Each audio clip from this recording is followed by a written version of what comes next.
Come the time in every man's life that he has an urge to settle down, get married to someone.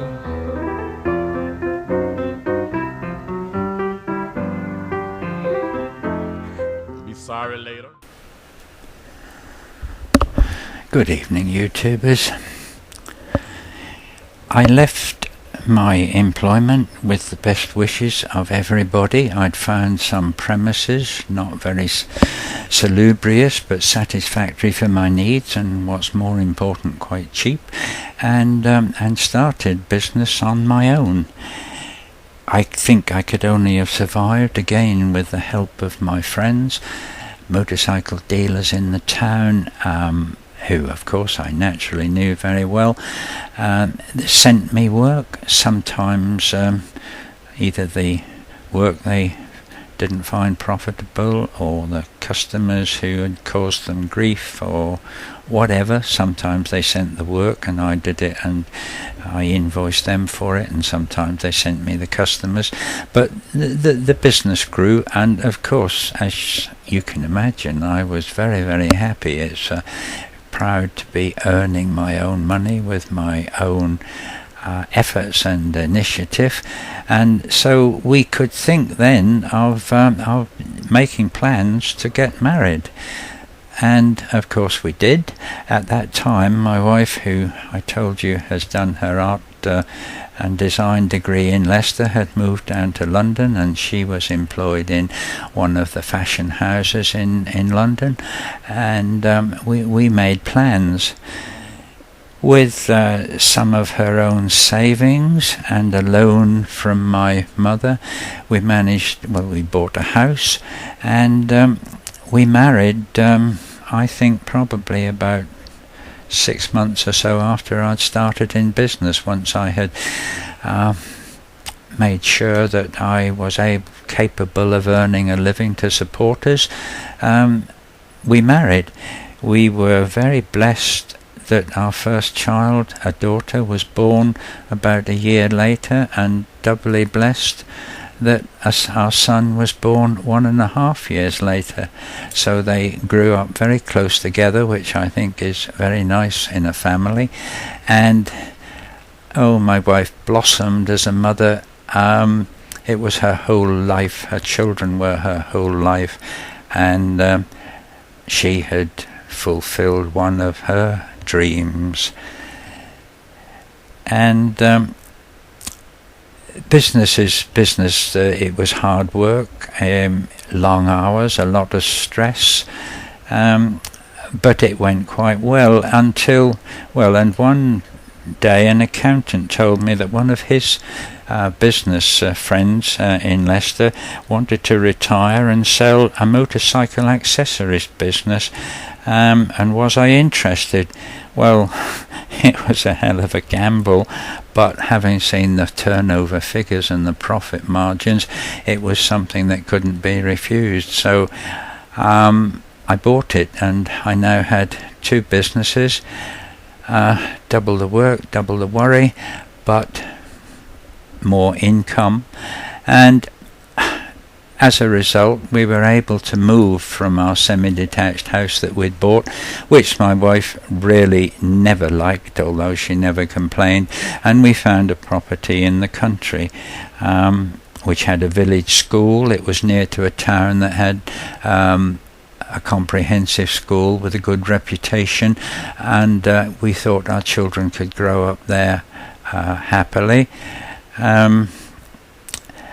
It wasn't a very palatial place. In fact, it had no public drainage or public water supply. The water came from a well, which had to be pumped up either manually or with an electric pump into the tanks in the roof and feed the system. It didn't always work, but we had a water supply, and we didn't choose to change that because the quality of the water was unbelievable. It was almost like drinking wine, and so we were very happy there.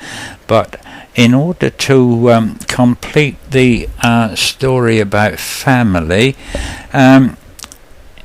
about 10 years after that, we thought we would like another addition to the family. My wife was by that time too old to be safely in the childbearing category, and so we fostered a little boy.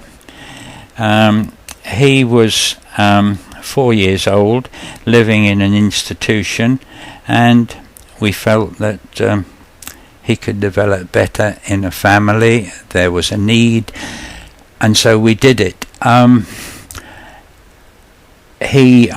Not unfortunately, because obviously this was known to us at the time, he suffered from a handicap with a long medical name that I couldn't possibly pronounce, but it meant that bits of him didn't work very well, mainly in one foot and one leg and both of his hands. That, is unfortunate, but not, life-threatening. But the other main problem was that he's totally deaf, and whilst totally deaf people can learn to speak, while we were fostering him, we weren't really in control of what was going to happen to him. He was under the auspices of the local authority, and so they had command of what would be done with him, and in retrospect it's a shame that he was not able to be taught to speak, but now he is a man of 40, I think. I don't know. He's coming to stay with me next month, and we communicate by various ways of sign language and hand signals and what have you. And he's a very loving sort of person. And we're very proud of him. He lives independently. He holds down a job. And he actually works a computer. He goes on to MSN and types away things. He's a great credit to himself. But glasses on again. 7, not too bad. Sorry about that. I have the radio going on in my house all the time, so that obviously I can keep up with whatever news is happening in the world, but it's usually a music program, and I just caught a snatch of my favourite pop song at the moment. I love it, and they're pushing it like mad just at the moment, and it's Trouble by Ray LaFontaine or somebody like that. So I'm very sorry, that was rather rude of me. So life was good, it was going on. We'd got our family of 3, and I was earning money, my wife was happy, and we had 40 years of great, of a very, very good marriage, and she died she died 9 years ago now, but I think our marriage survived because perhaps you won't believe it, but we had a great sense of humour, and seems to me, looking back, that the whole marriage was just one big laugh, Anyway, unfortunately, although the businesses were going well, it all went belly up or pear-shaped, or whatever the expression is, when I was struck down in the prime of youth, as they say, with a liver complaint, which is very, very debilitating, and people take many years to recover from it, and certainly to many weeks and months to get enough energy to actually, do anything. So I didn't sell it. I closed one business down, recovered money from the stock and things, and the other business, which was very profitable, was under good management by people who I trusted, and so I didn't really have to go to work anymore. But that can be something for the next episode, because I'm almost up to my limit, and So thank you for watching. Goodbye.